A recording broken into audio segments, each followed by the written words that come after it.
Hello students, welcome back to this YouTube channel. Today in the series of CCSP, we will be continuing with chapter number 2 of SP portion, that is Company Secretary. In the further parts of this video, we have already seen that we have studied about introduction, about KMP, the 5 most important personals for a company or organizations, then qualities of a company secretary, qualification of a company secretary. Then we have learned about the appointment of company secretary, and then we have talked about responsibilities, functions, and duties of a company secretary. Today we will be learning about authority and limitations of a company secretary. Authority. Authority means we can say power. What are the powers? What powers are there with the company secretary? And on the other hand, limitations and liabilities means what are the responsibilities of a company secretary, or for what matters a company secretary is answerable to the company. Okay, talking with authority of a secretary. Company Act doesn't provide specifically for the authority of secretary. There is no term as authority, or there is no clause of authority in a company secretary. Company secretary के act में, companies act में company secretary के लिए कोई authorities define नहीं है. There is no authorities defined for a company secretary. There is a provision for authority in the articles of association, but in the articles of association of a company there is a provision for authority of company secretary. Means authority of company secretary is not defined by Companies Act, rather it is defined by articles of association. Okay, and if by any case it is not defined in article of association, then board of directors can pass a resolution, and the authority of the secretary can be given or can be described. Okay, now what kind of authorities can be described? First one, to register the necessary document with the registrar of companies to obtain certificate of incorporation, to maintain the documentation of process of the organization, plus to obtain a certificate of incorporation. Certificate of incorporation means a certificate which is needed for every joint stock company, for every company to start the business. So it is the authority of company secretary to follow the process and complete the process. Next, the secretary is the head of office administration. He has the authority to look after and control the various departments of the company. We already read this. Secretary is the head of office administration. So as being the head, he has the authority to look and control the departments of the company. Third, company secretary is authorized to sign the letters related to allotment of share, calls on shares, forfeiture of shares, share transfer, etc. Means all the documentation process, or we can say all the communication process or letters related to share is signed by a company secretary, whether it is issue of share, allotment, to give share, to cancel share, to call share, to transfer share. Okay, so company secretary is authorized for the same.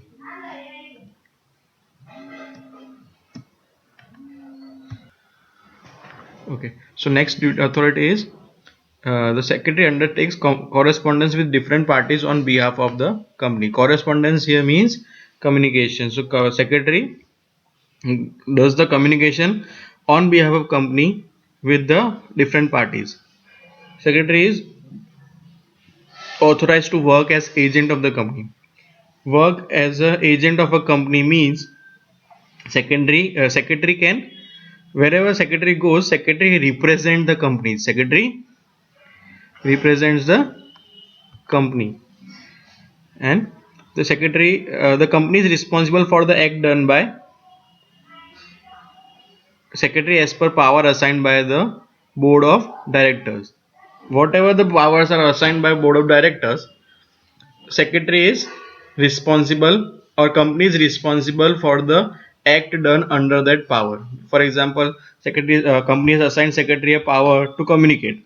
So if something is communicated by secretary, and if it is and if it goes wrong, then company is responsible for that act of secretary. Company cannot say that only secretary is responsible. And the last authority is given is secretary is authorized to execute the work as per direction of board. Whatever direction of board is given, that as per that board limit, the company secretary can execute any work as per his authorization. Clear? So these were the 7 authorities. Now talking about limitations. First limitation is, if the board of directors are not instructed, the secretary cannot convene any meeting as per his wish. Contradictory to 7th. In the 7th wish, authority, secretary is authorized to execute the work. Means whatever work is given to secretary can execute it in any way he wants. But limitation, if we talk about limitation, the company has to organize a meeting, but till the board of directors had not given permission to for organizing a meeting to company secretary, he cannot convene, he cannot call a meeting. Second, the company secretary cannot borrow finance on behalf of the company for company affairs.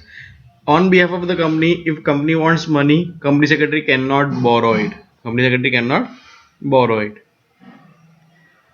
Now, secretary can help to prepare agreements, but he cannot enter into agreement. Yes, company secretary can prepare a documentation, can prepare agreements for the company, but he cannot sign it, he cannot enter into the agreements. Fourth, the secretary cannot take any decisions on policy matters. Secretary can help board of directors, top level management for policy related decisions, but he cannot take any decisions on behalf of company. Or he. Fifth, the agreement enter into are null or void. Null means zero and void means cancel. Any agreement in for which secretary has signed and entered on behalf of board or company, that agreement is cancel or zero, null or void, and company is not bound for it. And last is, the secretary cannot issue shares to public without authority. Although the power for issuing share is with the company secretary, but without the authority's permission, he cannot issue share to anyone. These were the liabilities of authority. Now talking about liabilities of company secretary. Company secretary is responsible for the following circumstances. Company secretary is responsible if he violates or breaks any provision, rules or regulations of Companies Act. Company secretary is responsible if he does not necessarily submit necessary documents to the registrar of company in the given time. He is responsible if he misuse his power or take commission secretly from the business deals or anything like this, and also liable for punishment. Punishment can be financial penalty in the fine or penalty, or it can be imprisonment, means jail or anything else like that. Fourth, company secretary is responsible for any act beyond the powers delegated, misappropriation of fund and fraud. Anything done beyond the power given to him, he is responsible for it. Any fraud, he is responsible. Any misappropriation means misguidance or misrepresentation of funds, money, company secretary is responsible. Next is, company secretary is responsible for any loss that occurs to company due to willful negligence of duty. Means if he neglected any of his duty, and due to that any loss is there to the company, then company secretary is responsible. Company secretary is also responsible for not writing recommendation or minutes of the meeting. If minutes of meeting has not been written by the company secretary, he is responsible. Company secretary is also responsible if he fails to present annual reports in the general meetings within the prescribed time. And last one, company secretary is responsible for any unauthorized changes made by him in the documents. Means changes made by him without the permission, without the authority, he is responsible. So these were the authorities, liabilities against the authority and liabilities of a company secretary. For any problem or any doubt, please fill down the comment section. Till then, stay home, stay safe, happy learning.